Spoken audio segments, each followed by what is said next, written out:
Hello, my name is Oliver. I'm staying at the George Fox campus, and my favorite kind of writing is novels, like fiction novels.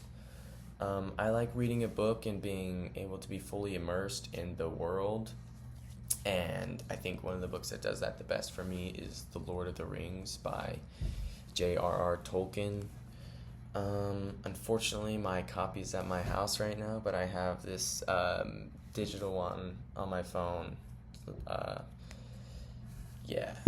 It was published in 1954 and follows a hobbit named Frodo who has to take the powerful One Ring and destroy it in Mordor.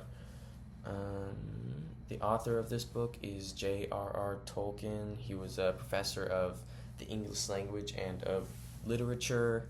He also fought in World War One for the British Army, so that gave him kind of a special insight into war, which he uses in the book later on.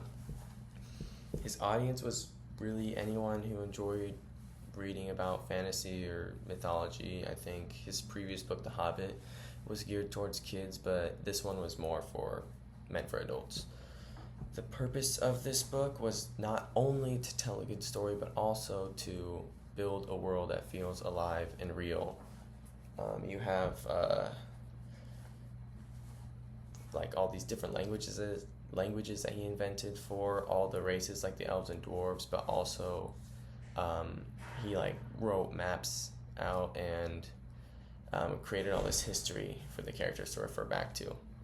An example of logos in the writing would be how the world all makes sense and lines up, like all the characters refer back to the history and it comes into play in the story, and also how they all travel through Middle Earth lines up with all their maps. An example of ethos would be how Tolkien was a professor of literature and of the English language, so he knew what he was doing when he was making all the languages and everything.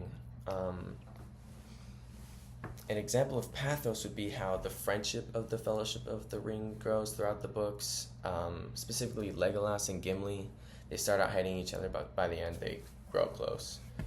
The most interesting thing to me about this book is how Frodo is forced to leave his comfortable home in the Shire and resist evil and temptations as he takes the One Ring. I can relate to liking my comfortable home, I think. And if I could learn anything, I would like to learn how to make my writing more immersive and interesting like Tolkien.